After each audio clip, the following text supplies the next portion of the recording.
Oh,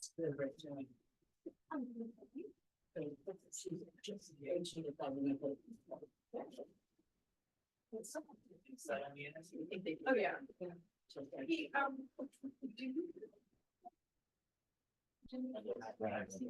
Good morning, my name is Elias, I'm the city of El Salvador. Hi, Omar, I'm with Senator Smallsville. That's me.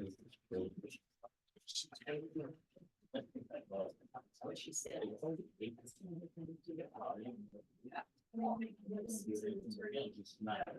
Instead of looking at what's happening.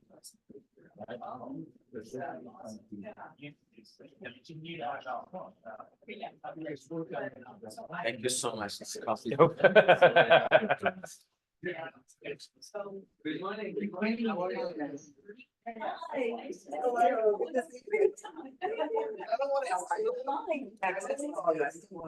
haven't heard him speak yet, so I want to hear him.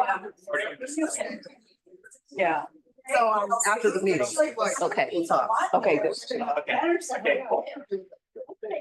Good, you feel it, that's good. David, will you make sure to Thank you. check and see what they're with when they're ready? Olivia. Hi, I'm Ronson. What's your name? Ronson? Ronson. Yeah, It's okay. nice to meet you. It's Are okay. you with shop? I do home services. Oh, perfect. So we got, Well. Try to get it. No, sit at the table. okay. Not too far, not too close. How's this? We make them up as we go, so it's hard to know. That's how I do it. Oh, lots of bagels. Hi, all right, I'm Carrie. Oh, great, thank you, yeah. So you're with, yeah, we have a couple blocks. City of Inglewood. Yeah. So, yeah. Welcome home. I know, this is the first time I've been back since. Yeah. Still here. So it's like. I remember, thank you. Lucky we let you in. That is true. Well, if you. Our bag. You would not have let me in. I do. Oh, hey. Yeah, yeah. Seeing you around this community. We don't have. I'm around. self-introduction. Yeah, yeah. Still going to that Ralph's. Still going to that Ralph's. Yeah. Introductions? Yeah, we've been doing like this food delivery service, that's been going. For them to know who they're talking to. Yeah, but it's good. It's not too bad. It's all and what's good about it all takes stuff. Harry is the new city, he's the interim city manager in Salisbury. Yeah. So I talked to them about their attendance. Hi, what's your name? Omar. Omar, I'm. Yeah. Nice to meet you as well. Yeah.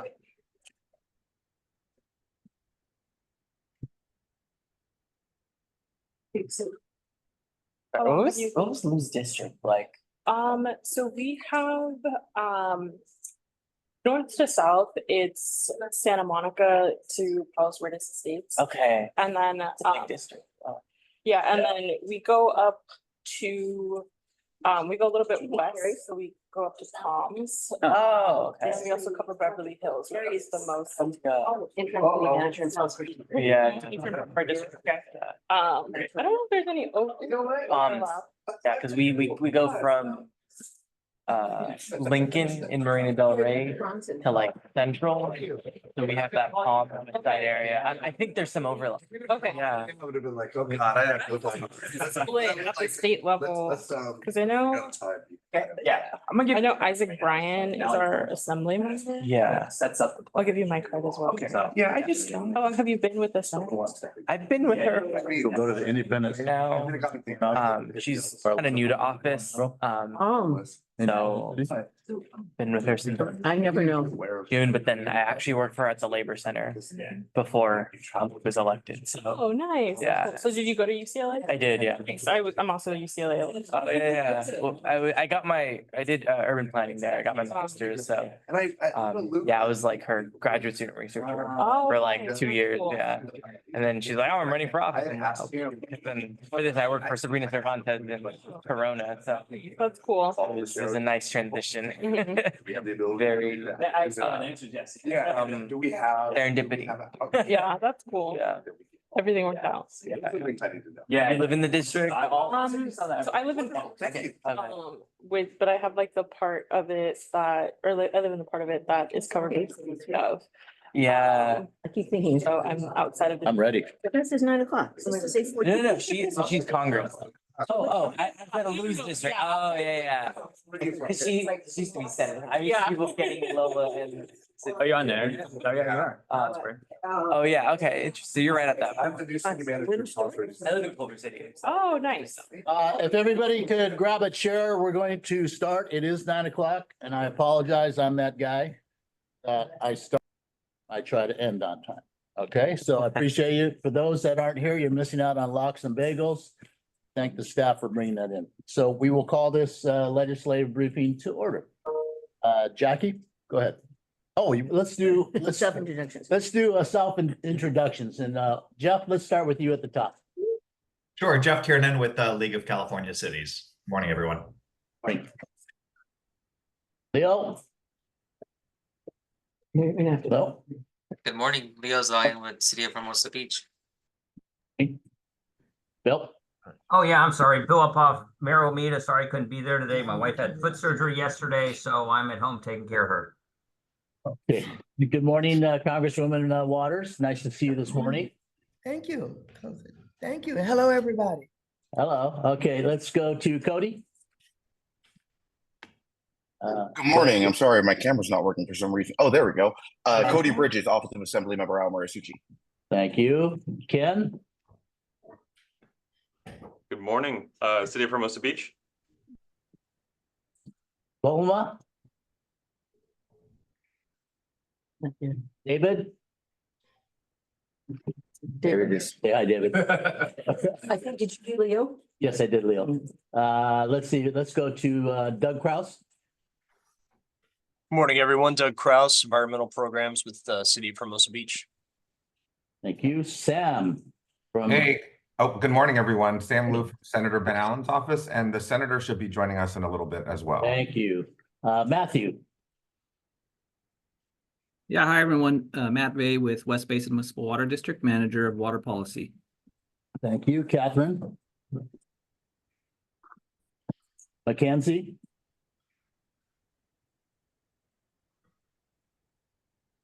I saw Catherine just jump on it. Are you still there, Catherine? Good morning. I'll just jump in here. My name is Catherine John. I'm the Deputy City Manager for the City of Rancho Palos Verdes.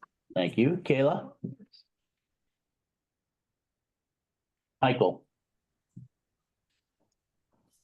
Okay, I think. Bernadette? Oh, hi, Bernadette. Hi. Reintroducing her. Hi, Bernadette Suarez, Mayor Pro Tem for the City of Lawndale and Vice Chair for the South Bay Cities Council of Government. Thank you. Okay, I think we got everybody on screen. M. Wright. Michael's here. And Michael's here. Mike. Good morning, everybody. Michael Kemps, Council Member, Palos Verdes Estates.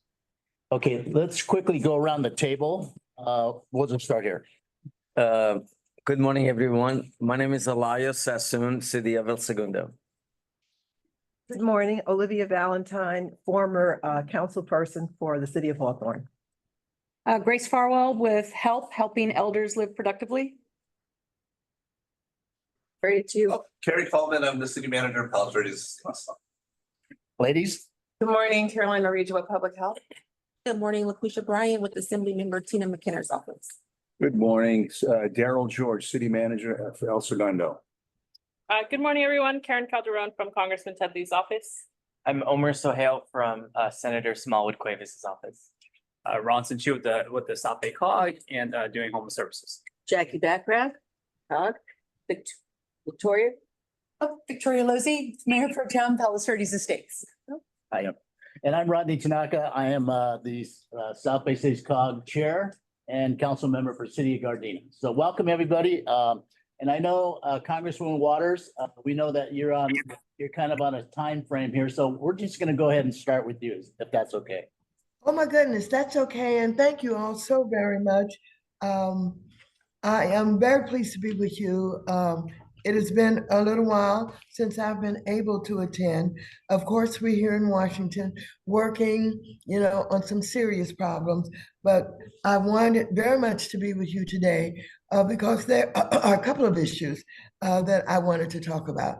There are a lot of concerns. However, I've chosen to take these two issues to deal with today because of the importance and because we will be dealing with all of the other issues that we're concerned with at a later time. First, let me talk about the housing crisis.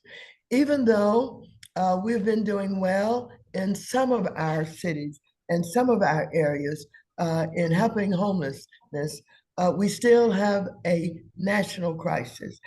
We have a crisis, and I want you to know that I and my committee, which I serve on, the Financial Services Committee, are working very hard to make sure that our cities and our towns have the resources that they need in order to deal with everything from, temporary shelters to the kind of assistance for permanent housing for the homeless that we're all working toward. And so I'd like to share with you quickly what those bills are.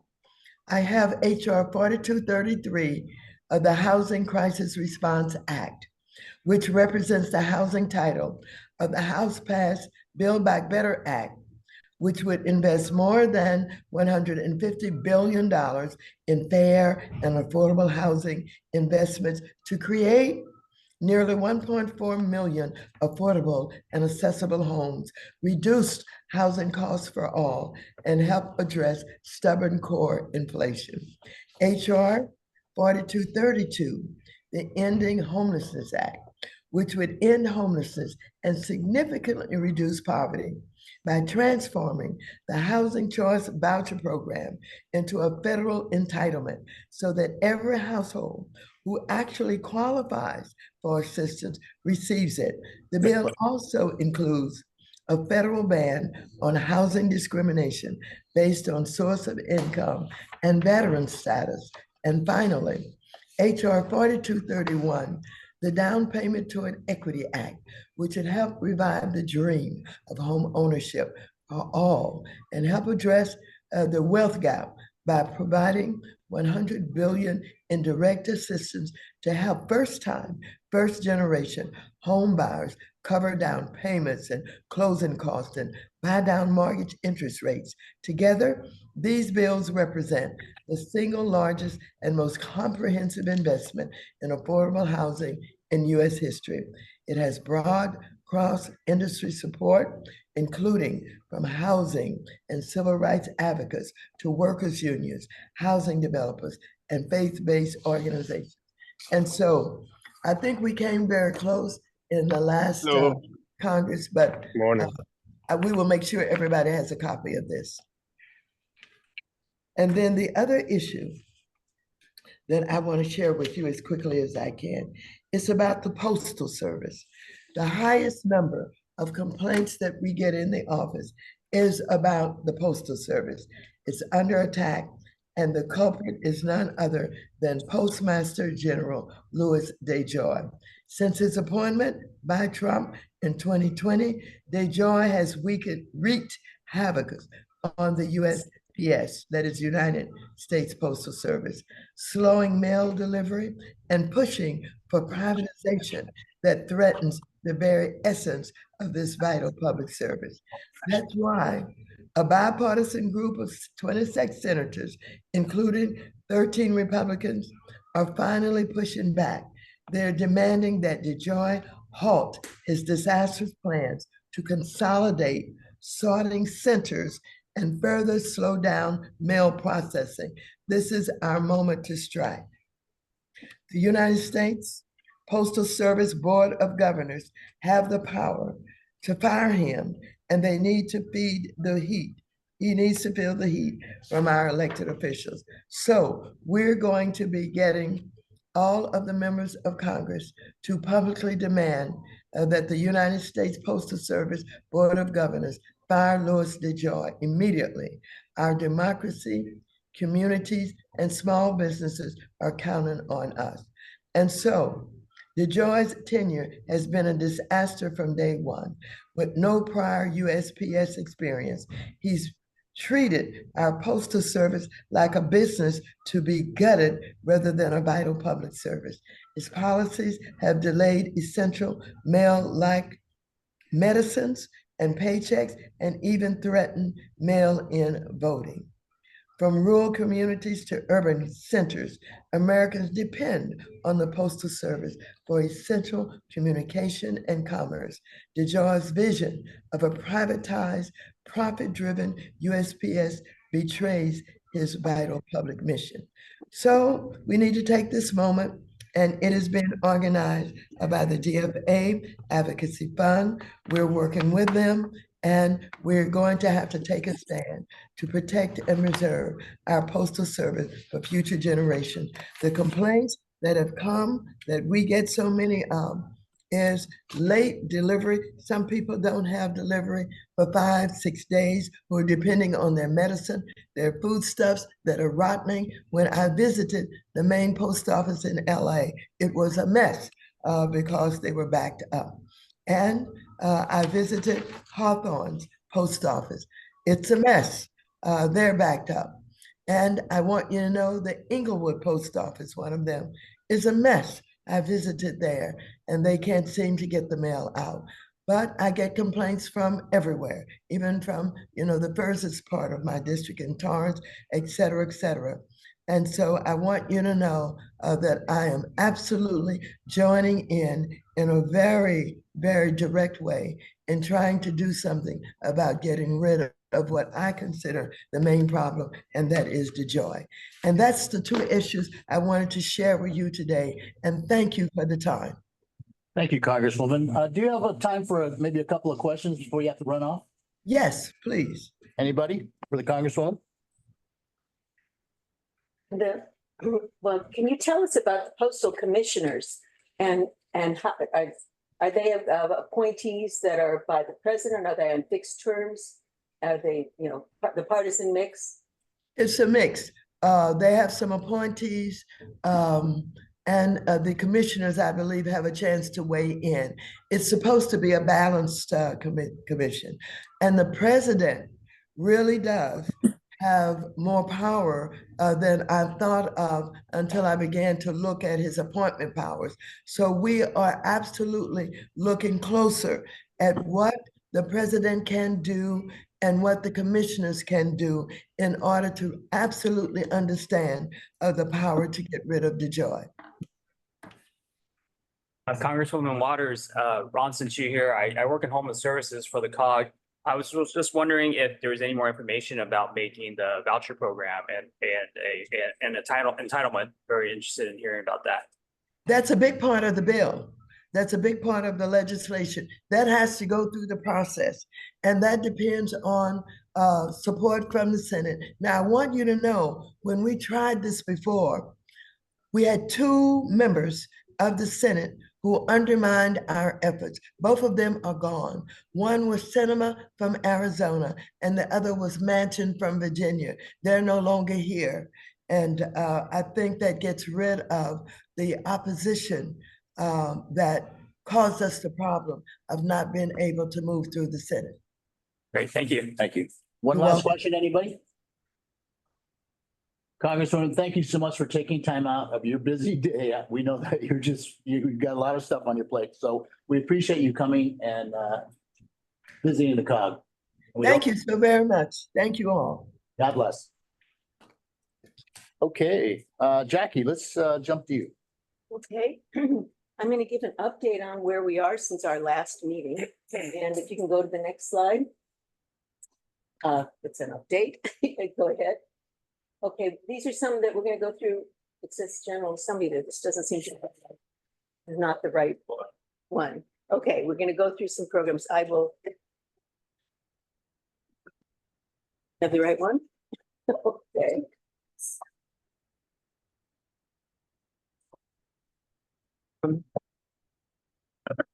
Let's try this. Next slide. And the next slide. Okay, we're going to do 5 programs. The South Bay Fiber Network, we always want to talk about that. As you know, it's connecting all of our cities. We are now if you go to the next slide, we're now in the process. We have 43 sites connected. We're very excited about it. It's working well. We're completing a digital equity plan, and that digital equity plan is going to allow us to have an opportunity to get onto federal grants and state grants that are coming out to actually build and expand the fiber network, primarily into disadvantaged communities and underserved communities. We have noticed, and we're trying to capitalize on this, that the senior population is considered an uncovered population. So we really want to see if we can cover all of our communities, since we have a large senior population. So we're going to, coming up, and you're going to hear more about this in the fall, will be hopefully the network expansion and extension plan for the fiber network. Next slide. Another project that we're working very actively on is our local travel network. We've got the pilot in El Segundo. We're evaluating it and also working with the city to put up more signs and get more publicity on that. We're in Redondo Beach, where we anticipate a ribbon cutting in either late this year or early fall. They're working on their funding agreement with Metro. And we're also working with the cities of Carson, Lomita, Lawndale, and San Pedro, Wilmington. Next slide. We've formed a group of mobility vendors in the South Bay, micro-mobility vendors, all the bike owners and the neighbor electric vehicle shops and the people that provide services. And we're going to meet with them probably, well, it's as needed, but maybe quarterly, so we can talk about how we can work with each other to boost what we're both trying to accomplish, which is more micro-mobility use in the South Bay. On August 24th, there's the El Segundo Annual Art Walk. It's 7,000 to 8,000 people we hear that come to El Segundo, and we're hoping to have a display of micro-mobility vehicles there. Our goal would be to educate the community about safety and also the wide range of vehicles. And if you haven't seen Turtle Talk, which is our publication for micromobility, it comes out the 10th of every month. And please sign up for it. It's a great publication. We also are going to use our lessons learned to try to find, we think we have funding now for a ride and drive event. Yesterday, as it turns out, we just got confirmation that we got a Caltrans grant, which does include some ride and drive money. Right. Next slide. The other thing we're doing is there's a real pall on micromobility right now because of the crazy use of e-bikes and how they're being misused throughout the South Bay. So we've begun research on how we can help coordinate a regional sticker plan. The schools are starting to do a sticker plan where you can't take your bike to school unless you do some registration and also some training. We think that this is a problem. It's now a problem on the coast, but inland, those bikes are going to move inland. We're going to have this everywhere. Met with Carlsbad and Irvine, who actually, school districts have these plans. So we're trying to learn from others. We presented it to the board and they were very enthusiastic about our continuing. And so now we're meeting with cities and school districts and we do need funding. So we're looking for funding for this. Transportation, we're doing a major re-evaluation of our Measure R and Measure M programs. They're at least 10 years old. And when we started it, we were flush with money. It was wonderful. But now we don't have that money. We have over 150 projects. And so we need to reevaluate as the money continues. Is the local match right? Is the project selection criteria right? And where are we going? The future does not look the same as the last 10 years. So we want to sort of project as to what kind of projects we'll need in the future. Also monitoring the current projects that we have. I want to add something here, which was not on here because I completely forgot about it. And that is we have 2 openings right now for the Metro Service Council. The Metro Service Council is a citizen or a resident and worker group, people that live or work in the South Bay, who take Metro services. And they meet monthly and they evaluate how the South Bay Metro services are doing. We have 2 openings. You get on this council. The one thing that you are asked to do is to adopt a line and ride that line, Metro line, and report on it. It's a really interesting committee. They meet with the CEO, I think, either quarterly or every twice a year. They go through the metro budget, they go through all the service changes, and you get a transit pass because you're going to be riding the lines, and you get up to $200 a month, $100 a meeting. So there is some remuneration, and what we're looking for is 2 people in the South who work or live in the South Bay who ride the metro services. And so if you're interested, the deadline actually is July 15th, but we can extend the deadline, a little bit. So if you know of somebody, I have more information on that. Please get back to me on that. Next slide. Homeless services. I shouldn't do this with Ronson here. Do you want to do this, Ronson? Sure. 2024 homeless count results came out. The South Bay cities, including LA Council District 15, which is in our area, had a 9% decline in homelessness, which is a great result. This compares to LA City and LA County. LA City showed a 2.2% decline, and LA County was relatively flat, very slight decline.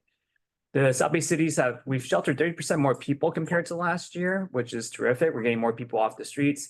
However, our unsheltered homelessness isn't declining as big of a percentage. It declined by 8%, which is good, but it signals that inflow is increasing. Because if you shelter more people, you would expect to see unsheltered to decline by the same percentage, but it's not.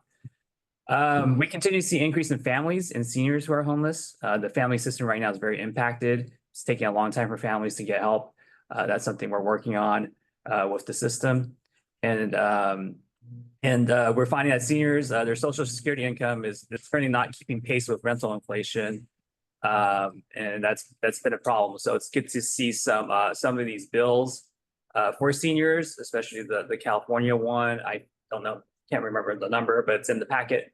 And cities are looking for funding for a more detailed homeless census to place the loss of point in time count, which currently doesn't offer cities any real level of demographic or psychographic data on the homelessness population in their cities. So that's something we're looking to do. Okay, thank you. Next slide. We're extremely proud of the work we've done with our environmental programs. Working with the SoCal REN, which is a partner that's a county agency, we've inventoried 46 of our buildings and found that we can make significant upgrades and energy savings potential with lighting and HVAC replacement, air conditioning. So let's move to the next slide. This is sort of you're going to get this. I mean, we'll have, this was sent out. What we have is if we replace fluorescent light bulbs, we can power the equivalent of 76 homes a year. It would cost us about $300,000 to purchase, and it would save the taxpayers $307,000 annually. And then on the right-hand side, we tried to do a cost of inaction. We don't do this every day. It's equivalent to 2,722 miles driven. In 12 months, it's almost 1 million miles driven that we would be saving greenhouse gas emissions. So what we're doing is a cost of inaction so that we can present this to our legislators. We're going to be coming after your offices, and we've already sent this to the governor's office, who asked for information on this. We think we should be a pilot for the state, and that's what we have down here. If we were a pilot and 50% of the homes, 50% of the cities in California did the same thing, you could save a tremendous amount annually. Can we go to the next slide? Okay, air conditioning, same kind of thing. And that would cost to buy the air conditioners. And these are ones we've identified need replacement, either because they're old or because the fluid that's used in them is no longer allowed. So they're not the right kind of air conditioners. So what we've done, and I don't know if it's on the next slide. No, go back to the other slide. What we've done is we've contacted the governor. We've asked for $1 million because for $300,000 for the lights and $500,000 for the HVAC, we can work with our cities. We can facilitate the installation. We can bulk purchase these things, and we can make a significant savings. So we want to be a pilot. We understand they've cut back on climate change money, but we think that for $1 million, we can be a showcase for the state of California. So we are asking our legislators today and the governor's office, and we're going to be going to the CPUC for funding for this effort. And if you can help us in any way, even a letter of support, we need help to actually showcase what can be done when cities work together. Next slide. Also, we've been hearing rumors, and this is just a heads up to everybody, that there is legislation that will be taking away the energy efficiency funds, the funds that we've used for the last 2 decades to get cities to work together and make these important projects. We have been told that it's going to get slipped into a bill in the last couple of months, which is what ends up happening. So there's a group that's sort of watching everything. But if this does happen, we will be sending out an alert and really need everybody to get on board to say how important this funding is. Next slide. This is all of our publications. We now have a lot of different ways to communicate with you. You can get this and subscribe to our publications. And as I said, Turtle Talk's on there. Our newsletters are on there. We have a green business newsletter now and our regular newsletter, and our presentations and social media. So that is, I think that's my last slide. And I'd be glad to answer any questions if there's any questions now or later. Any questions for Jackie? I have one question for you, if you don't mind. These surveys for the homelessness, how those surveys are conducted? Right now, it's conducted by the county, and what they do is there's one day for the South Bay, for example, we do the count every January around the 25th. And we have volunteers, we recruit volunteers from all around the South Bay, and each city kind of does their own count. It's completely volunteer based. There's no interaction with the homelessness population. We just drive around and just count. Yeah. And so there's lots of assumptions made. So it's not a very precise like census. Yeah. Thanks. Yeah, I also had a question on the homeless count. So the South Bay cities had a 9% decline, but there were some other figures that you mentioned in there. It was a little bit confusing. Is there a decline or is there an increase in some areas? It seemed like it was mixed. Oh, yeah. So there was an increase in the number of people were sheltering. So there's an overall decline, but the mix is a little different. So we're sheltered. So there's more people in shelters, and then there's less people on the streets. So that's good. So overall, it's a decline. Yeah, overall, there's a decline. I thought you were saying there's more people sheltered, but the same number on the streets. Just probably countywide. The decline from the streets was not as great as the increase in the number of people sheltered. Yeah. And Ronson, I've got a question because you mentioned up there that more seniors are falling into homelessness. Are these folks that are chronically homeless that are becoming older now, or are they seniors falling into homelessness for the first time? First time. Yeah, they're just, being stressed. I think rent's gone up. I think last year with inflation, I mean, the cap is at 10%, but a lot of landlords went for the 10% raise.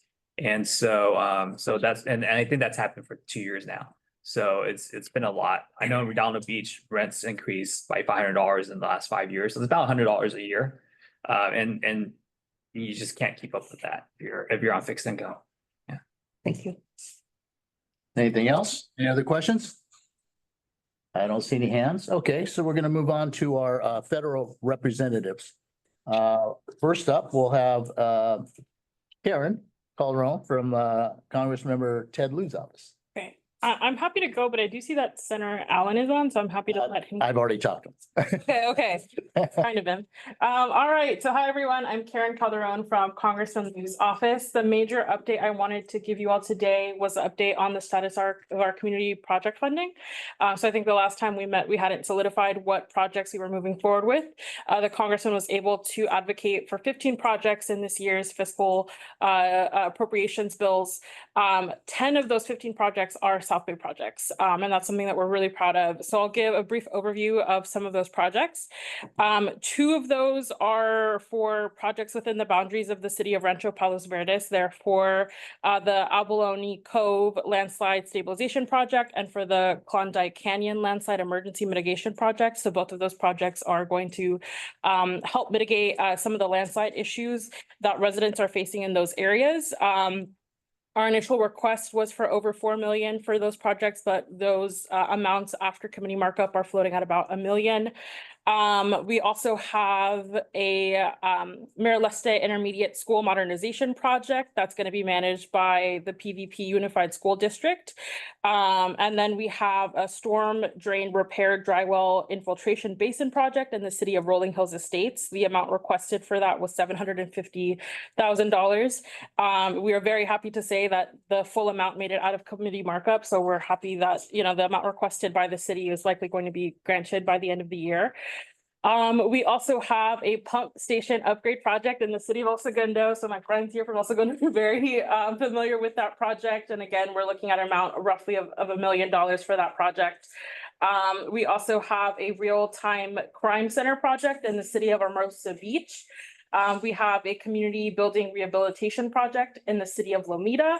That number is also likely to stay at around $600,000, which was the initial request from the city. We also have an affordable housing acquisition to lease project in the city of Redondo Beach. So this would provide a grant for the city to be able to acquire a building and then convert that into affordable housing. We also have a body worn camera system upgrades project in the city of Torrance. Maybe. And then we also have ensuring cybersecurity of critical infrastructure in Manhattan Beach. And then that project's also at about $1 million currently. I also want to echo everything shared by Congresswoman Waters. The housing bills that she shared are also bills that Congressman Liu has co-sponsored. I will echo that the USPS issues are ones that we know very well in our office.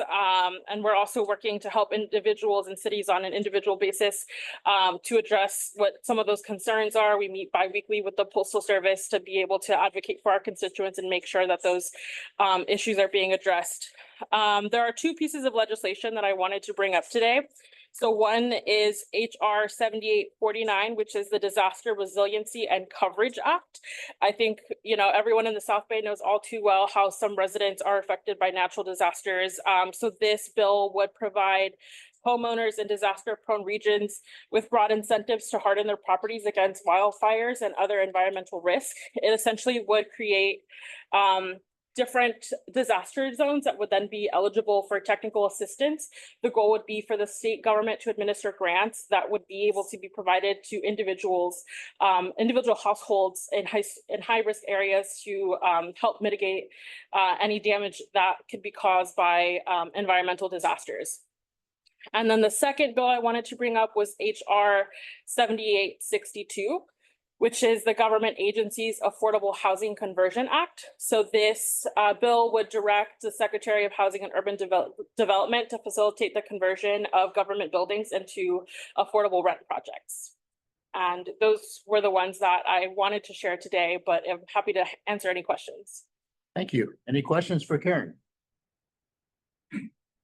I see no hands. Thank you very much. We appreciate it. Let's see, we have Nanette Berrigan's representative, Casey Harvey. Yes, hi everyone, can you hear me? Yes. Awesome. Okay, so I have a few things that I want to go over. I'm here on behalf of Congresswoman Berrigan's office. I'm her field representative and caseworker. So first up, the Congresswoman has been doing a lot with the CHC. She's the chair of the Congressional Hispanic Caucus, and she just recently, a couple weeks ago, went on a visit to Allentown, Pennsylvania with First Lady Jill Biden to talk about the works that they've been doing on behalf of Latino communities. They visited a school and they were able to discuss the tools and resources that have been made available to support education and workforce development. So CHC on the Road is an initiative where the Congresswoman has been going around the country, just sharing about resources and things that they've done on behalf of the Latino community. They've also visited Texas and a few other places. So she splits her time between DC here and then also doing work with the CHC. In addition to that, she's been doing some work on immigration. She was there when, if you were watching on TV, she was there with President Biden when he issued the executive order to speed up work visas for Dreamers. So she's been continuing advocating on behalf of immigration, and that's one of her top priorities. In addition to that, the priorities remain the same regarding environment and clean energy. She's still pushing for the Outdoors for All Act bill, which was which has recently passed the House. And this bill secures funding for urban parks to ensure that there are urban parks in underserved communities. And she's been working with Senator Padilla to try to get that legislation passed on the Senate. So that's one of our priority bills. And then on the housing front, she just recently sent a letter to HUD with 38 other members of Congress to advocate for stronger policies to help promote housing protections and opportunities for those who are formerly incarcerated, since many of them face issues with regard to housing when they return from prison. So she wants to make sure that she's advocating because without housing, a lot of them risk barriers to reentry because they don't have the resource and the support that they need. Another bill that was just recently introduced was the Housing Access Act, which is a bill to help individuals who are homeless or at risk of homelessness secure housing. Since many of them are receiving mental health services through Medicaid, this bill will just help to ensure that they're also receiving housing support and resources and connecting them with the proper organizations to ensure that they're able to be properly housed. Next is the health and childcare, which is one of her second priorities.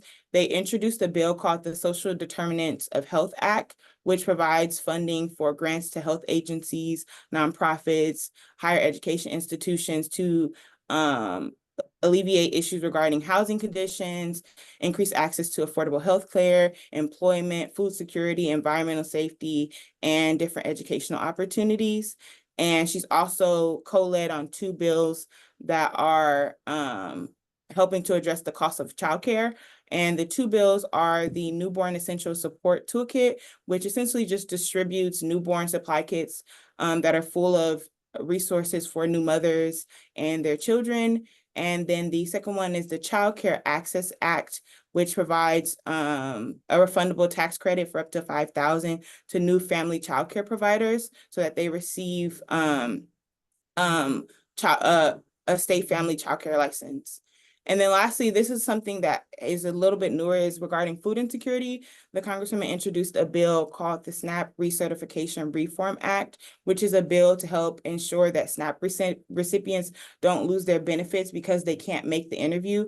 For individuals who have been receiving SNAP for a while, this will essentially just give them the option to waive the interview and if they can't make the interview, and just continue to receive their benefits. And then the last thing that I want to mention that we were able to do were some of the community projects that we were able to do on behalf of the South Bay. So one of them is Carson Safe Routes to School, which we requested $200K for that, which is essentially just to assist with street safety, crossing safety for students who are in the city of Carson. We have a community peace and safety initiative that is in the Harbor Gateway area. I believe the goal is to help get a drop-in center at the parks because there's been an increase of gang violence and things that are happening over there. So this will just help to support security and public safety within the community. And for that, we requested 1.5 million. Then we have 1 million for a fire station that's located. It's like borderline Torrance, borderline the Harbor Gateway area. For their infrastructure, the fire station is in need of a lot of repairs. So we requested 1 million for that. We requested 1.5 million for LA Harbor College for their Center for Community Engagement and Workforce Development. We requested 3 million for Normandale Park, which is a park that's in the Harbor Gateway area. And then we requested 2 for Normandy Avenue, the bus stop and shelter improvements. And for that, we requested 1.5 million, and then some sidewalk improvements. We requested 4 million because there's a lot of issues happening on Normandy. And then we also requested for Torrance Boulevard, 1.5 million for safety improvements on the street. And then we have Wilmington Sports Complex. We requested 3 million. And finally, Wishing Tree Park, we requested 1.4 million for some upgrades to the park. And all of these are listed on our website. This is not all the projects, but these are the ones that are more relevant to South Bay area. So those are some of the things that the Congresswoman has been working on. And lastly, I just want to briefly mention our senior fair that's coming up, which is one of our biggest events, one of her priority events. That'll be on August 16th. I'll be sure to come by and drop off some flyers for that. But that's all that I have, and I'm open for questions. Thank you very much, Casey. Any questions, please? I have a question for Congressman Lewis, Representative. Go ahead, sir. Thank you. How much did the city of Hermosa receive for the real-time crime center? So we don't have, the grants haven't been signed into law yet. So these are ones that we're still advocating for to make it through committee. We can't speak to what the final numbers will be, until those have been signed into law. Sounds good. Thank you so much. Any other questions? Well, for Casey? No? Okay, thank you, Casey. Appreciate you. Out of a courtesy, I'm just gonna ask if there's any representatives for US Senator Butler or US Senator Padilla. Okay, hearing none, we're gonna move on. So we're happy to have our own Senator Ben Allen. He's here, and we thank you so much for joining us today. I'm gonna unmute myself. There we go. Hey, everybody. Nice to see you. Good to see you. Yeah, it's good to see everyone there in the room and everyone on the Zoom. You know, I'm here in a kind of mini paternity leave. We just had a little baby, so Congratulations. Yeah, it's been kind of a wonderful, though not entirely restful experience. So yeah, no, but things are going well. We're obviously we just finished the end of session for the summer up in Sacramento a couple of weeks ago, and it was a very intense experience, largely because we were running up against a lot of deadlines. There were the budgetary deadlines, of course, and then there were the deadlines associated with the ballot. So there was a number of situations where we had measures that I'm going to just get my charger here because I just went on to low battery. Where there were measures that had qualified for the ballot that we were negotiating. As you know, now there's this new system, which is a really wise system, quite frankly, that allows for for a negotiation when there's a ballot that qualifies, and that then allows for the legislature to see if they can come up with some kind of responsive alternative proposal that might or may not meet the needs of the ballot proponents. Of course, this is something that I worked on with the League of Cities with regards to our plastics measure that we got passed a few years ago.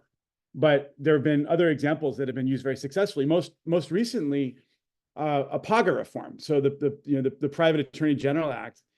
Some business groups got together to basically repeal major portions of the Private Attorney General Act, and that sparked a negotiation in the legislature that ultimately led to a deal that creates really meaningful PAGA reform, which a lot of people in the business community are happy about. Anyway, I bring this up to make the point that it's something to consider. I mean, using the ballot box to create some additional leverage, and it doesn't necessarily have to involve going to the ballot. So I put that out there. PAGA reform was debated. There was, of course, a major negotiation over Prop 47 reform. Ultimately, the governor had come up with an alternative idea that was counteracting the proposal that had come forward from the district attorneys. Ultimately, that did not go through. So all that's going to be on the ballot on that subject is the DA's initiative, which seeks to roll back portions of Prop 47. There was also a major attempt, as all you know, to really change the way that taxation works in the state. That was proposed by the California Business Roundtable. That was really going to cause some major consternation for both state and local government, because it would require public vote of nearly any new tax and fee, and it was retroactive even a couple of years. So that was something that would have really impacted cities. Thankfully, it was considered so dramatic and so radical a change to the structure, the system of our financing, that the state Supreme Court called it a revision of the Constitution and kicked it off the ballot. That being said, it was an example, I think, of the proponents going too far. If they bit off a little bit less, they may very well may have qualified, and it probably would have gone to ballot. So it's something to watch going in the future. And I think the league's going to have to be very involved in being part of negotiations.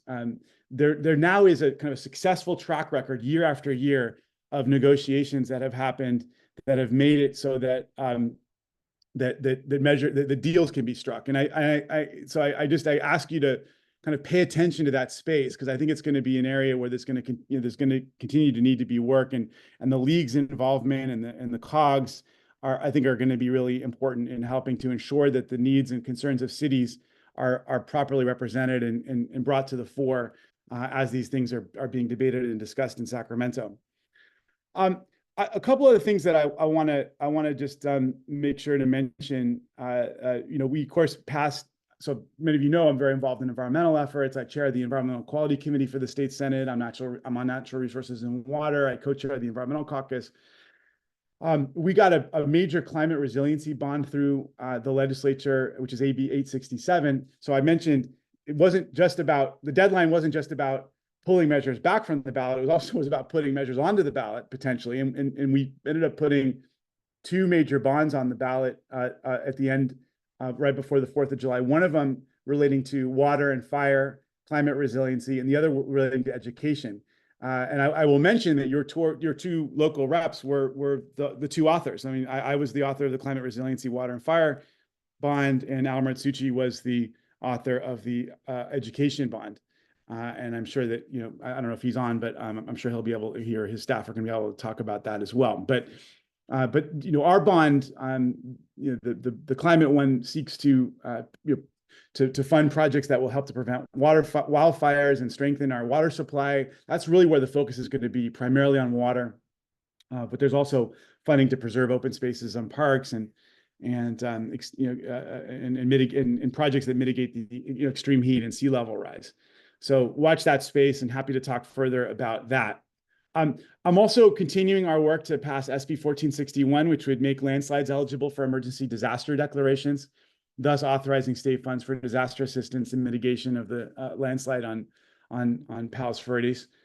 We've run into some challenges with the chair of the committee that on the Assembly side, Freddie Rodriguez, so we're moving forward with the bill, but we're trying to get him to a place where he's going to agree to it being as strong as we'd like it. But some of you know all about that discussion, and I'm happy to talk more about it if folks are interested. You also know that we worked really closely together a couple of years ago with the League of Cities and others to approve SB 54, which was our big plastic pollution prevention and packager producer responsibility act, which will now finally ensure that producers are actually held responsible for the end of life of the packaging that they're putting out onto the market, which of course has been driving up costs for cities and for anyone involved in waste management. We're trying to extend that model now to several different areas of types of products. So we're now aiming to enact an additional measure replicating this model of extended producer responsibility through the passage of SB 1143, which would ensure safe and environmentally mindful disposal of household hazardous waste. And then we're also working on something with regards to EV batteries with extended producer responsibility. And we've got other folks that are out there doing work on textiles and types of food and photovoltaic, the solar panels. So there's a lot of interesting work happening in the EPR space. Also, big part of the budget was focused on and the bond. There's some bond monies as well focused on ensuring that we achieve our 30 by 30 targets, which call for conservation of 30% of our lands and waterways by 2030.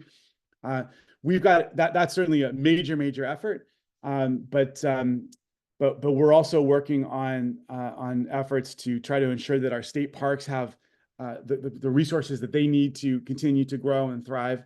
So I've got a bill on that topic that will create a standalone fund that could be paid for out of philanthropy. It also could be funded out of the state budget during better times. I mean, I know that the times are really tough right now, and I was hearing the earlier conversation about concerns over various budget cuts, and it really has been a very difficult negotiation in the legislature as we've been dealing with just the shortfalls. And I will say, I guess the final thing I'll say on that topic is, the budget really was an enormous challenge this year. I think it comes as a result of a lot of different factors. Some of them just the unique challenges of the pandemic, coming out of the pandemic, all the expenditures that were happening from the federal government before, changes in the market, big spikes in certain tax revenues that took place in 2021 that then dropped for 2022, and then we had a delayed payment of taxes in late 2023, which impacted the budget this year. But I also think that there was some, I think there was some exuberance on the part of the governor and the legislature, quite frankly, that is now having to be scaled back. And I do think that there's some lessons that need to be learned. And I got to say that, one of the challenges of term limits is that you have legislators who come in that don't never have experienced the downturn, that, for whom they think that, the flush times are going to be forever.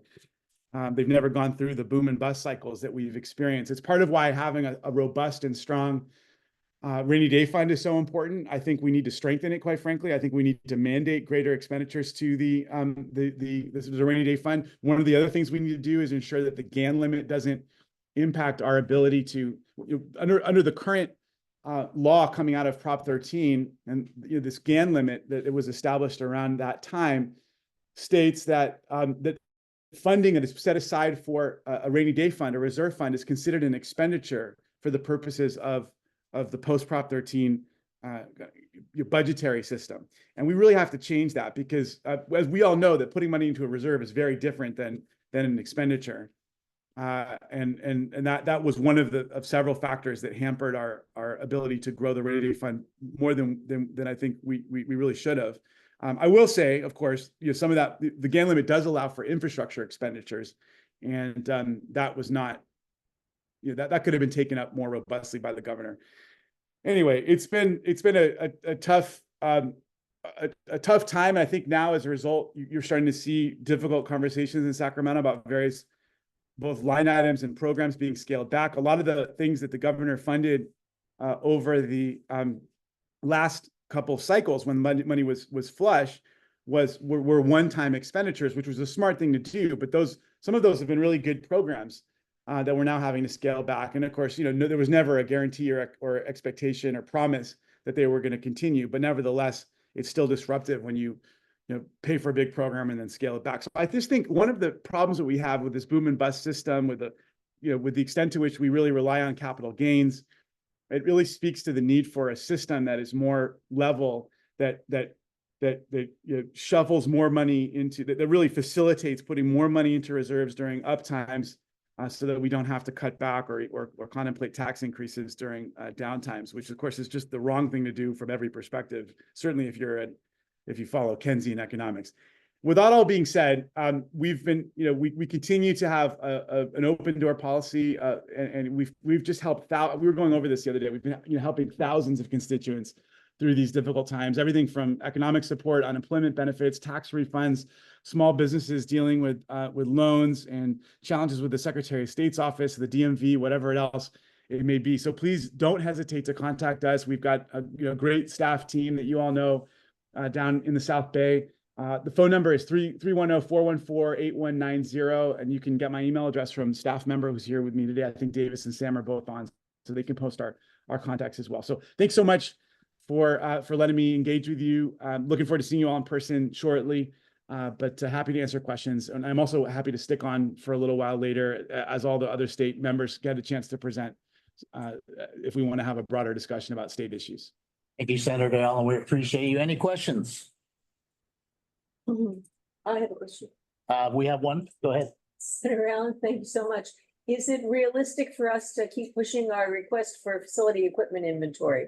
And I guess realistic isn't the answer. We are going to push it, but what are our chances? Yeah, I'm gonna have to go back and look at I saw that presentation, while I was coming back from dropping my kid off. I want to spend a little time looking into it, the particulars. One thing I found through this budget, all these budget challenges, is that some types of funds are safe, are more secure than others, and better and easier to claw back than others. So we'd have to go back and look. And I don't know, maybe the details about this, Jackie or Jeff, or I don't, but it would be good to get more details as to where exactly this was in the budget.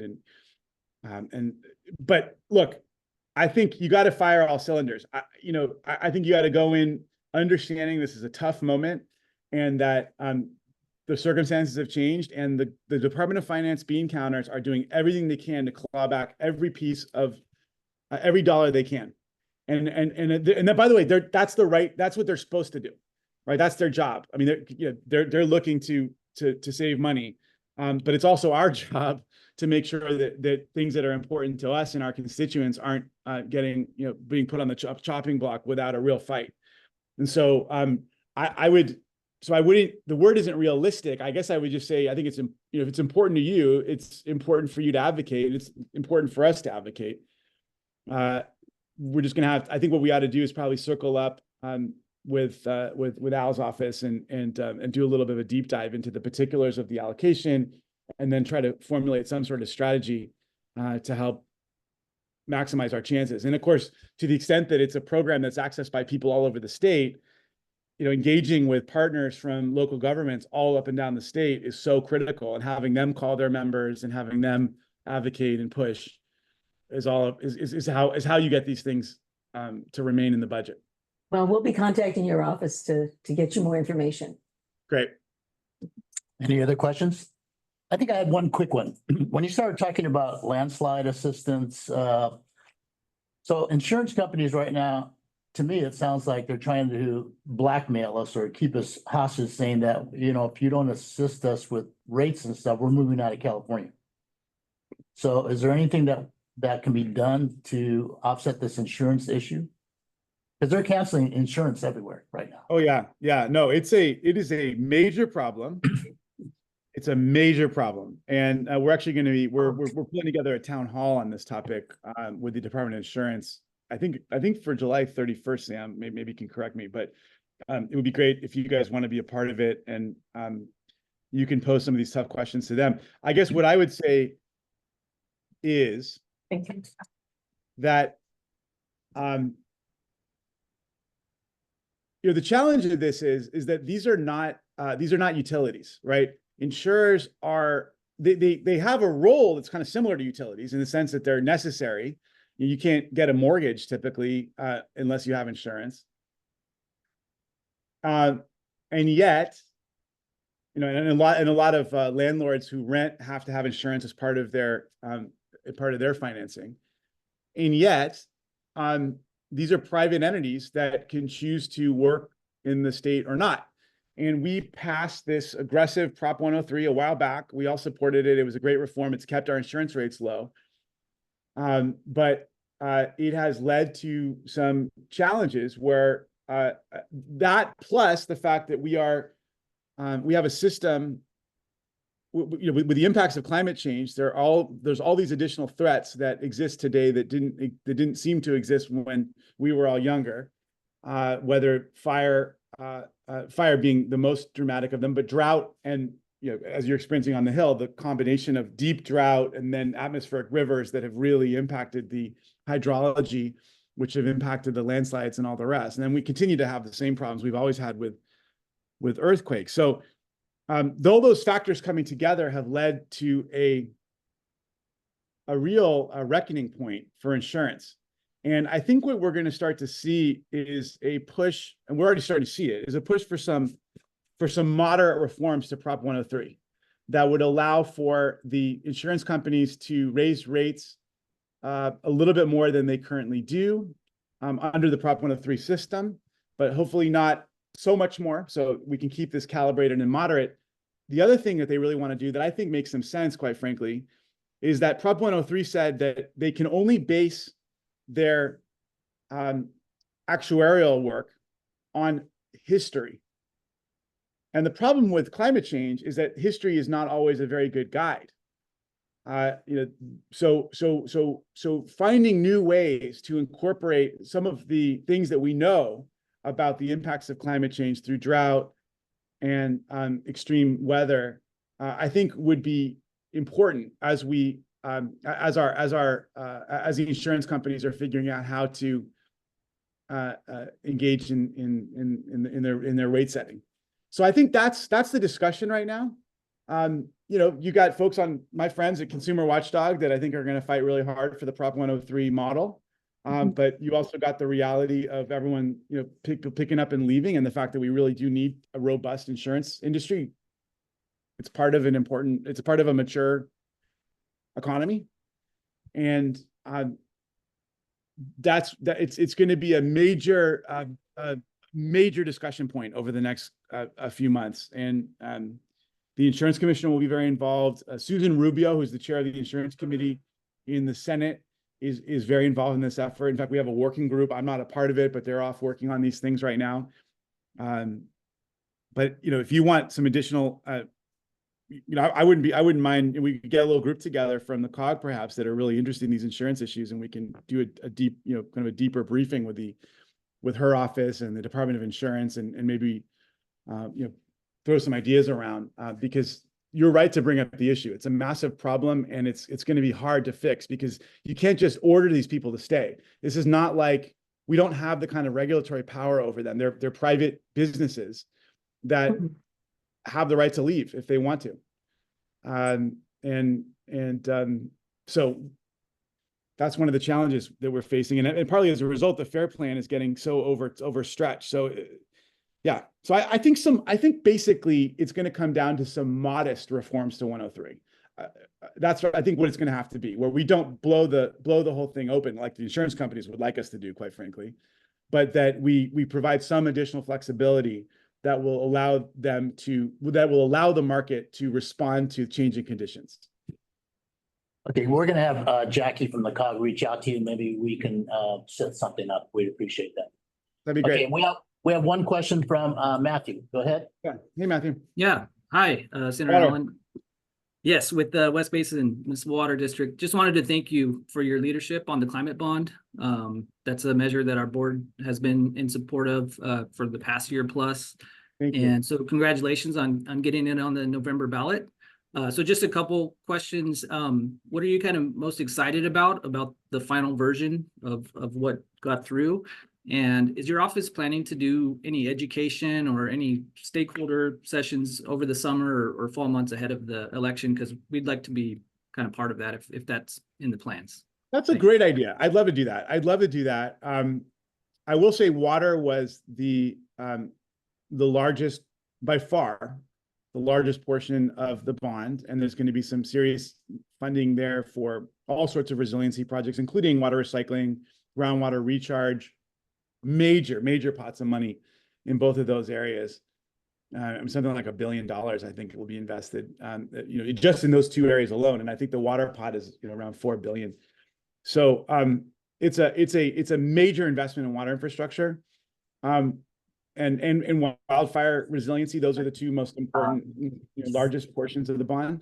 But there's a lot in there that is going to be worth getting excited about. I mean, we tried to write it in a way. Part of why I got involved, quite frankly, in the first place was because of the experience of Prop 3 back in 2016, which, lost by a hair, but, it lost after being just absolutely excoriated by the editorial boards and others for being this Christmas tree, pay to play, grab bag of projects that involve lots of entities, so that it basically kind of, agreed to be part of this coalition in order to get support under the bond. We really wanted to keep almost all of the expenditures big picture and preserve flexibility, while still maintaining lots of very kind of prescriptive pots. That being said, this is a political process. There are some things that came in as part of the negotiations with the Assembly, quite frankly, that I could do without, but they were relatively small in the grand scheme of things. But there's funding. I mean, there's funding for biodiversity projects, for land acquisition. But I guess I would say that I'm most excited about what a game changer it's going to be on with regards to water recycling and groundwater, because that's where we put really serious resources, and those are such important parts of a nature-based solution to water resiliency for the state. And yet we all know that we needed some real investment in those two areas. I mean, as much as we'd like, in water recycling and groundwater recharge happen naturally when there's no people around, but when there's people around with big cities and toxins and all of that, you got to put investments in to ensure that the water's safe and clean, and that's what that money is going to allow us to do. Thank you so much. Thank you, Senator, and congratulations. Enjoy the little rest that you're going to get. Yeah. Oh my God. Thank you. Done that. So we thank you for joining us today. And I know you said you'll stick around. So if you guys have questions, The senator will be around for a little bit, but thank you Yep, very much. I'll at least stick around through all the state presentations and hopefully a little longer. Okay, thank you very much. We're gonna move on. Thank you. Jasmine from State Senator Bradford's office. Hi, good morning, South Bay COG. I hope everyone enjoyed their July 4th weekend. Great to see you, Senator Allen, and congratulations on your new little addition to the family. It's amazing. Again, my name is Jasmine Leon Guerrero. I am the Senator's Senior District Representative, and thank you so much for having me here to present a legislative briefing on behalf of Senator Bradford. So just to reiterate from previous meetings, the Senator currently serves as chair of the Senate Energy, Utilities, and Communications Committee. He continues to be in the Senate's Appropriations, Banking and Financial Institutions, Government Organizations, and Public Safety Committee, as well as the Rev and Tax Committee. And he's also vice chair of the California Legislative Black Caucus. I am sharing right now a PDF of his legislative summary in the chat with you all, just for reference as I go over my briefing. The senator has he had over 20 bills he introduced, and of those 20 bills, 16 are still active in the assembly. His focus in the legislature has consistently been to advocate for economic development, social justice, diversity, and equity in public and private spaces. But the senator is terming out this year, so a good chunk of his bills are related to reparations. You've heard me speak about SB 1403 many times before. This would create a state agency to oversee and implement reparations. But outside of that, he has introduced various measures to implement the recommended proposals from the Reparations Task Force final report. Again, he's one of the 9 members of the Reparations Task Force, and one of them is SB 1050. So this is the restitution for racially motivated takings.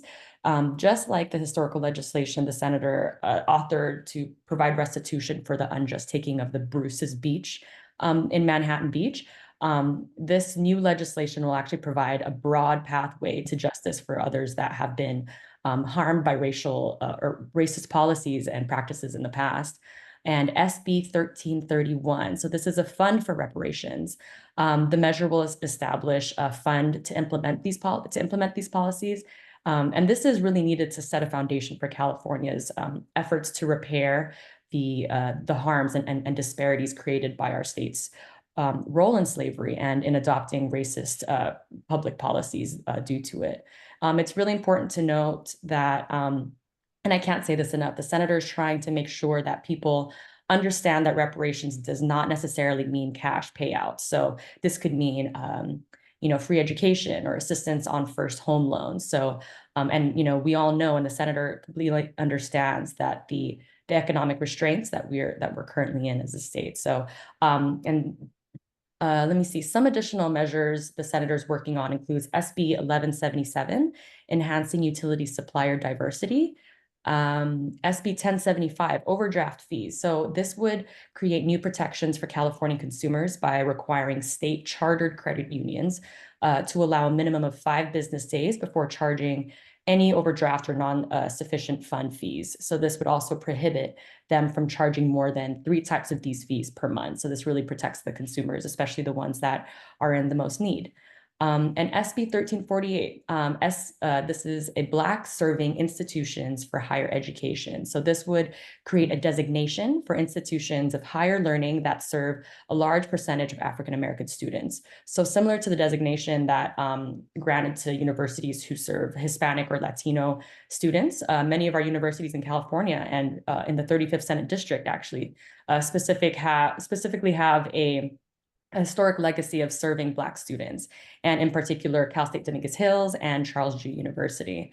So if this designation is given, it requires the schools to have a strategic plan for things like providing outreach services to encourage Black student enrollment, academic and basic needs, support services to assist in academic success, and promoting a campus of equity and inclusion, among other things. So, this would also allow students who may not have the resources to attend an HBCU to attend something like it right in their backyard. So, and I just want to finish with announcing that the Senator's annual Back to School Fair and Backpack Giveaway is on August 10th. And let me share the flyer right now.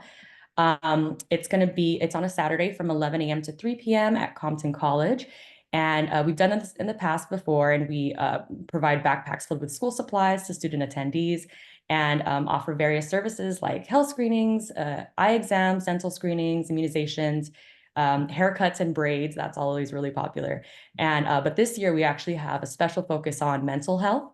With the challenges that many of our students are facing, particularly in light of some of the recent events, we believe it's just so crucial and critical to address these mental health needs as part of our back to school initiative. So so last year we actually supported 1,200 students, and we hope to assist even more this year. So please share the flyer with your community, and as always, contact our office if you guys have any questions. Any questions for Jasmine? Okay, thank you, Jasmine. We appreciate you. Thank you. Yes. Okay, let's move on to Senator Smallwood Cuevas. We have Omar. Omar had to leave. Oh, I'm sorry. Oh, Even he's going to send us an email of his. oh, okay. Yeah. He complimented Senator Allen for covering it so well.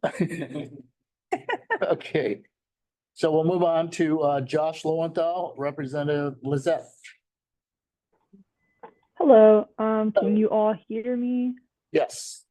Great, okay. Well, thank you for having me. I'm Lizette from Assemblymember Lowenthal's office. I'm just gonna provide a quick little recap on where the Assembly members' bills are at the moment and some of our plans that we have for this summer. As you all know, they're currently on summer recess. So as of now, we have 13 active bills. I think two that really concern the South Bay. We had talked about them in a previous meeting, specifically AB 22112, which is the offshore wind strategic plan, which is basically to do the study and to see where we're going to be putting more offshore wind, and basically where all of the offshore wind, it'll follow the plan that comes from this study. Additionally, AB 2235, which is the Pier Wind. We're working with the Port of Long Beach on this one, and I can give you some more details on it if you would like. As of right now, on July 1st, we had our bill from last session go into effect, which is AB 1013. This bill requires any Type 48 licensed bar or club to have test drinking strips to test for roofing. This is a big plan of the Assembly member. 3 of our current bills are actually in this regard of roofing bills and like roofing, so people are more aware of it. Specifically AB 2402. Now that the previous bill went into effect, it's really important to build awareness around this. And this bill would basically attempt to do something similar that Tennessee has in effect as of right now, and it's a safe bar program. So we're excited for that, and we're looking forward to hopefully passing it through the Senate office now. And as far as the summer, we have a few events planned. Just about 2 weeks ago, the Assembly member was here in Carson, and we were able to do a community coffee, and that was great. We got to hear a lot of input from the community, and kind of just get his face out there and show him in the community. And we're going to be doing a backpack giveaway, hopefully similar to Senator Bradford's office, sometime in August. We're not completely sure on the date as of yet, but we're going to be working with the school board member, Tanya Ortiz. So hopefully we can do that in Carson. But yeah, thank you all so much. If you have any questions, please let me know. Any questions? Okay, Lizette, thank you very much. We appreciate your time. Moving on, we'll go to Assembly Member Gibson, represented by Mark Fuentes. Hi, Mark. Good morning. Can you guys hear me? Yes. Perfect. Again, thank you so much to the South Bay COG for inviting our office as always to be present in your meetings and also present this legislative briefing that I'm going to be presenting to you all today. If anything, I just want to again, as all the other offices have been doing, just give a quick update in regards to the bills that we have currently in session. I believe we have 13 currently still active, and I just want to bring highlights to 3 of the bills that I remember want to quickly touch upon. First is AB 3085, which is our vehicular impoundment bill, or our street takeover bill, as we like to call it. And again, the purpose of the bill is to expand the authority of a peace officer to impound a vehicle involved in a speed contest or exhibition of speed for no more than 30 days upon a magistrate's order, and also as well as expanding judicial oversight and operations on those particular cases. And 305 has been currently referred over to the Committee of Public Safety. They recently had a hearing, I believe it was July 2nd. So that's where that bill is currently at. Next, I wanted to move on to AB 2419, which is in regard to search warrants in relation to prostitution and human trafficking. And again, just a quick highlight of this bill is the insurance of search warrants is a key tool using collecting admissible evidence to help combat human trafficking.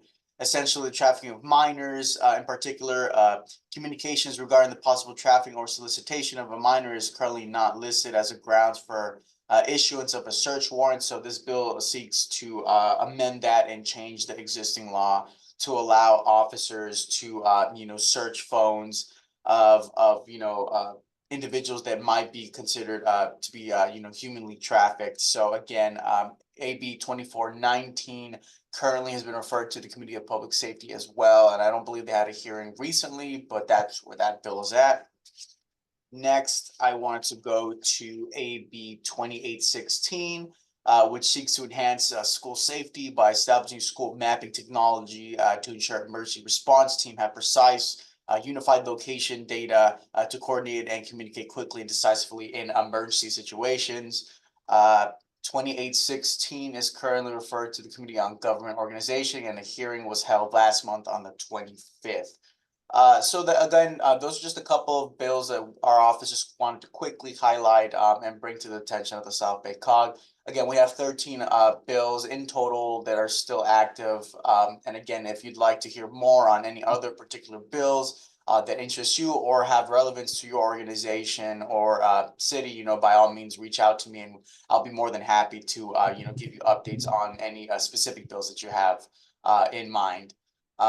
Moving along, before I close out, I also did want to just briefly talk about the MLK hospital situation. And again, just ensure, individuals and just let people know that, the member is still actively advocating for that situation. We, have been in communication with the governor's office to see what we could do to, bring money to potentially avoid the closure of the maternity ward over at MLK. So again, the member has been fighting very hard in that front.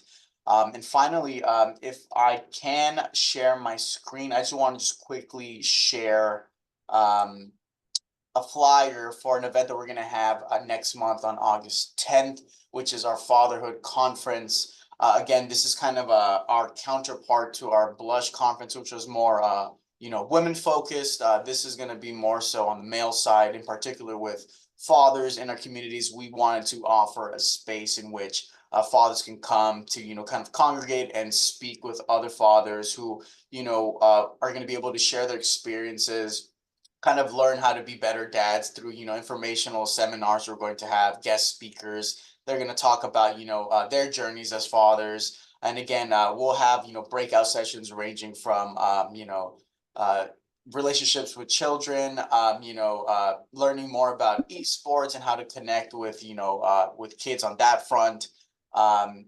Trauma in regards to past experiences as a dad.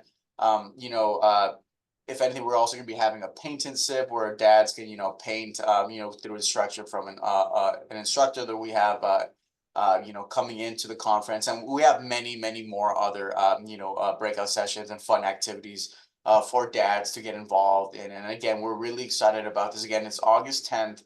Over at Cal State University, Dominguez Hills, over at the Looker Student Union. RCPs are open already. So again, if you know any fathers that might want to get involved in this program, any organizations revolving around fathers that might want to, become a resource, and table at our event, we are more than happy to take those organizations into consideration, take those fathers in to make sure, again, that they can get the best out of this experience. I'll be sharing the RSVP link in the chat, as well as a copy of the flyer if any of you guys would like to share with your network. But with that, that's all I have to share for today. Again, thank you so much to the South Bay COG for having our office. We really do appreciate it, and thank you for your time. Thank you, Mark. Any questions for Mark real quick? Okay, nope. Thank you, Mark. And lastly, we're going to move on to Assemblymember McKinner's office by LaQuisha Bryant. Hi, good morning, everyone. My name is LaQuisha Bryant. I am the senior assistant representative for. Can you speak up, LaQuisha? Sure, I do apologize. The air and I are competing. But thank you for having it on. I'm going to highlight two bills. The first will be AB 2335. This is our public employment compensation and classification. This creates a study to look at pay disparities and pay recommendations for the state to be more informed when negotiating with the California Association of Professional Scientists. We want the best of the best here in the state, studying our air and our water, and we don't want to lose them to the private sector. This bill is currently in Senate, waiting to be heard by the Appropriations Committee. Next, we have AB 2561. This is the local public employees vacant positions. This bill is intended to help deal with the local government job vacancies.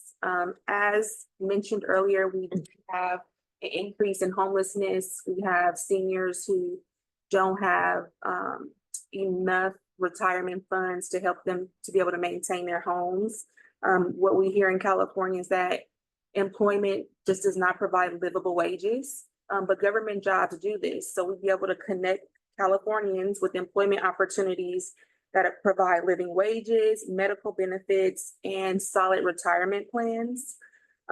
This bill passed in the Senate, on July 3rd with amendments and has been referred to the Appropriations Committee.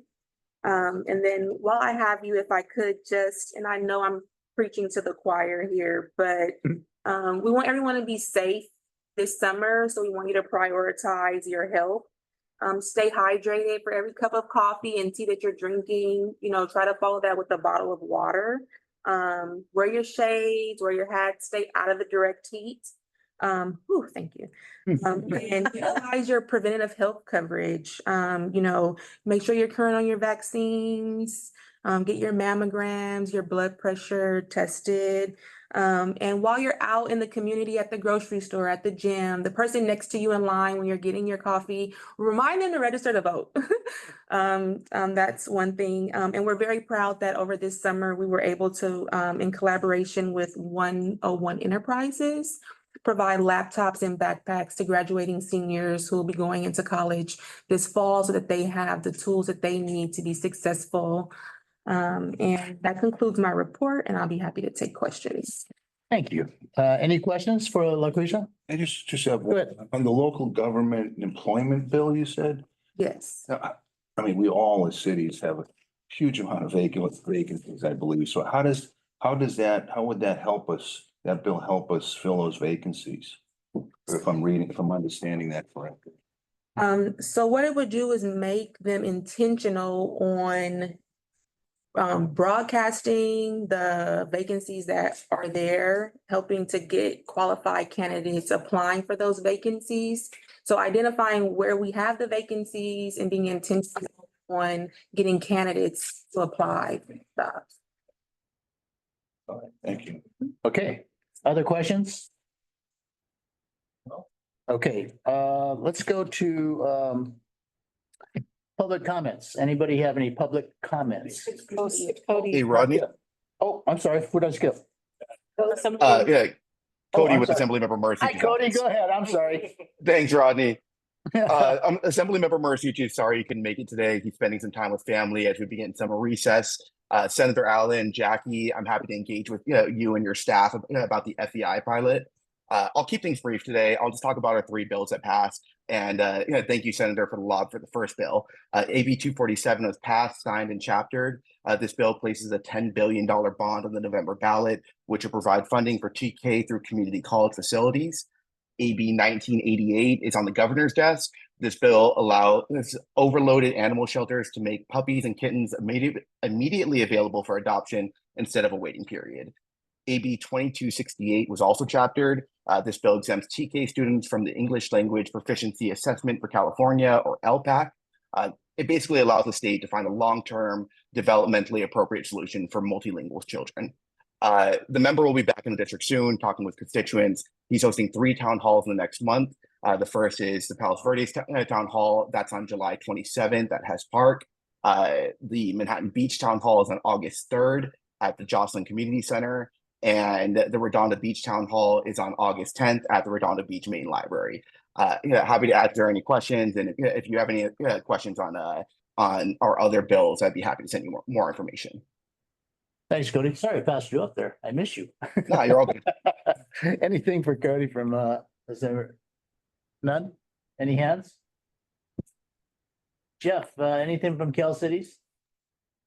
Yes, good morning, everyone. I did want to just touch on a few things briefly.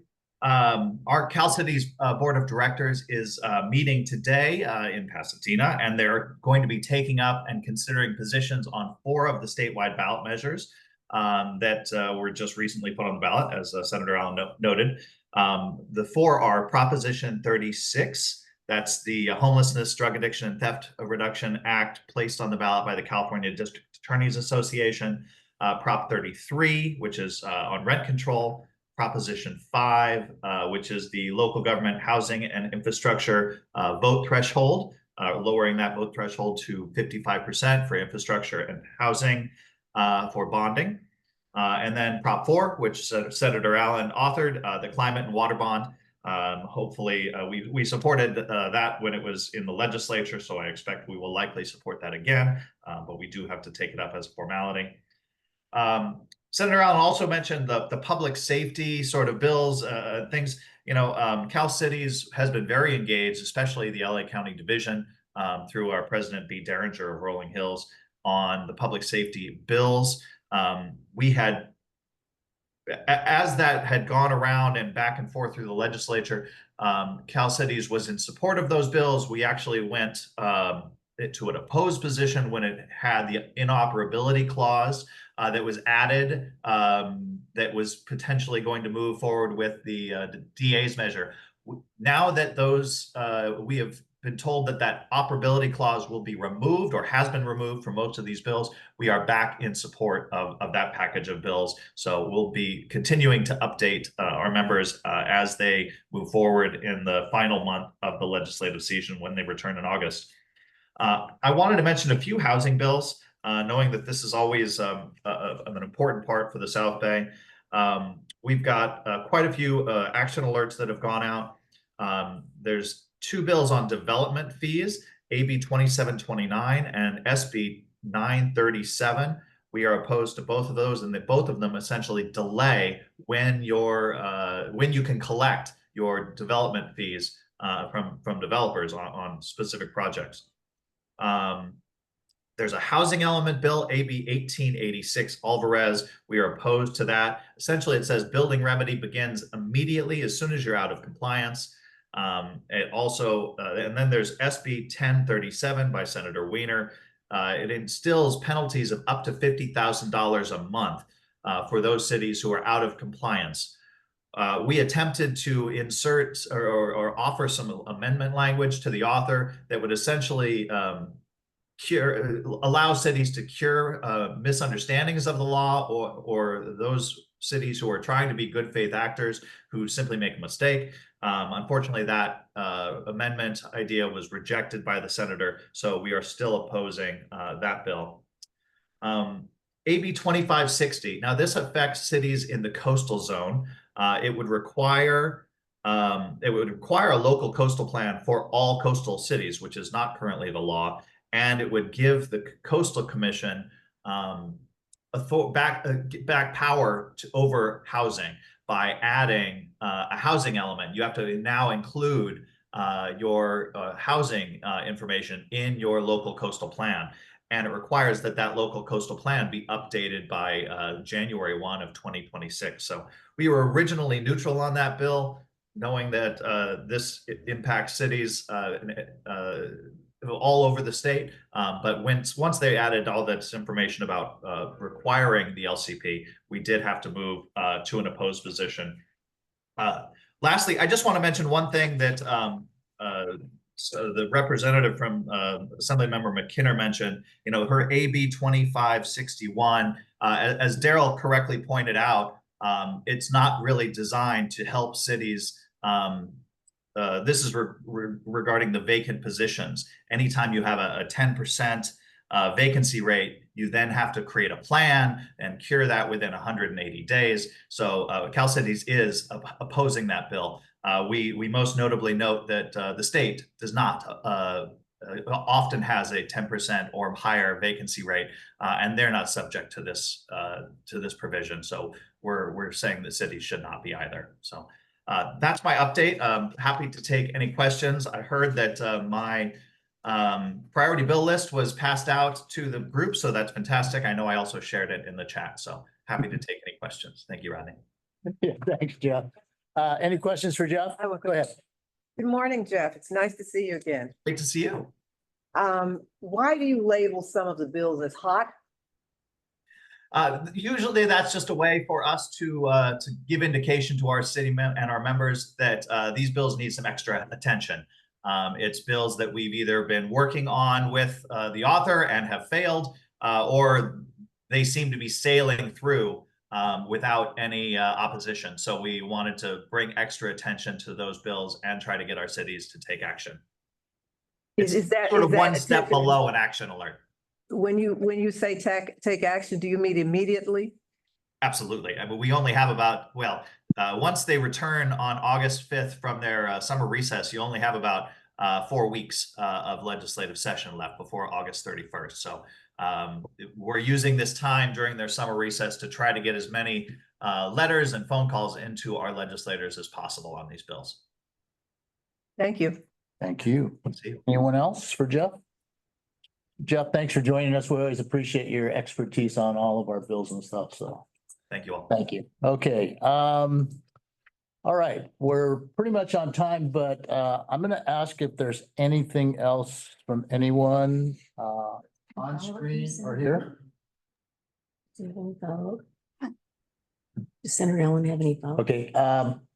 I'll get right to you, Senator Allen, but I think I had a request from Blanca Jimenez that wanted a couple of seconds to say something. No, it's just absolutely. Thank you so much, Councilman. And it is just going to take a couple of seconds. I know the Congresswoman discussed the focus that she has prioritizing the Postal Service. I just wanted to share with everyone that we're actually in plans for a town hall meeting. That'll be a district-wide town hall meeting that we're scheduling. It's looking towards late August.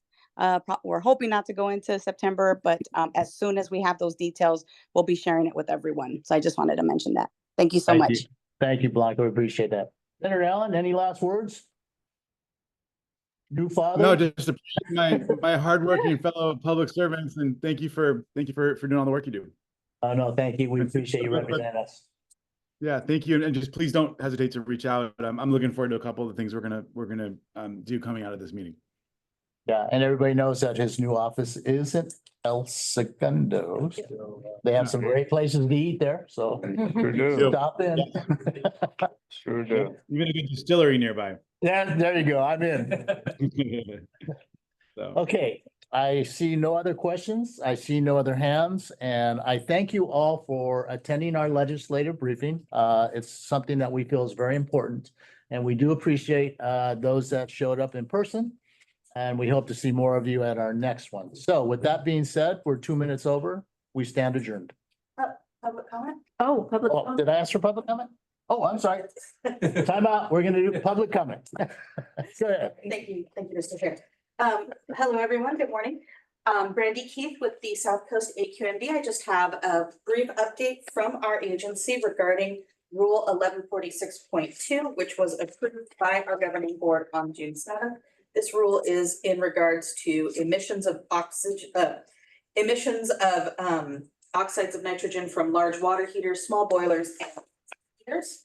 So as I said, this was approved by our board on June 7th, and it applies to large and small water heaters, small boilers, process heaters with a rated heat input capacity of between 75,000 BTU an hour and 2 MMBTU per hour that will require applicable units in new and existing buildings to transition to zero emission technologies. The rule aligns with building standards and technological advancements, facilitating compliance and promoting cleaner air. The compliance deadlines are scheduled with a 3-phase approach. For smaller units in new buildings, the compliance begins on January 1st, 2026. And that's for new buildings.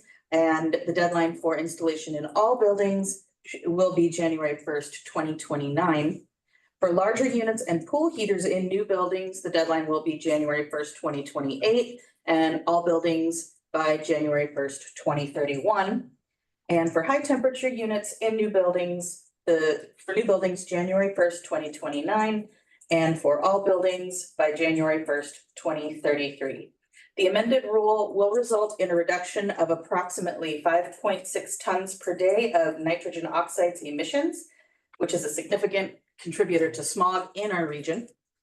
And by reducing these emissions, we're not only enhancing air quality, but advancing towards attainment of federal air pollution standards by 2037. To support the communities and businesses, South Coast AQMD is launching a Go Zero rebate program, which is a zero emission building appliance rebate program. Funding for that program is expected to be available by early 2025 to assist in offsetting costs and promoting the adoption of cleaner technologies. That'll be on a first come, first served basis with a pilot allocation of 21 million, with the potential to increase funding fivefold. And 75% of that rebate funding will be designated for overburdened communities as identified through Cal Enviro screening. And if you have any questions, please let me know or feel free to reach out to me. Thank you. Appreciate you. And just so I didn't miss anybody, any other public comment that I may have missed? Okay, so thank you again. We do now officially stand.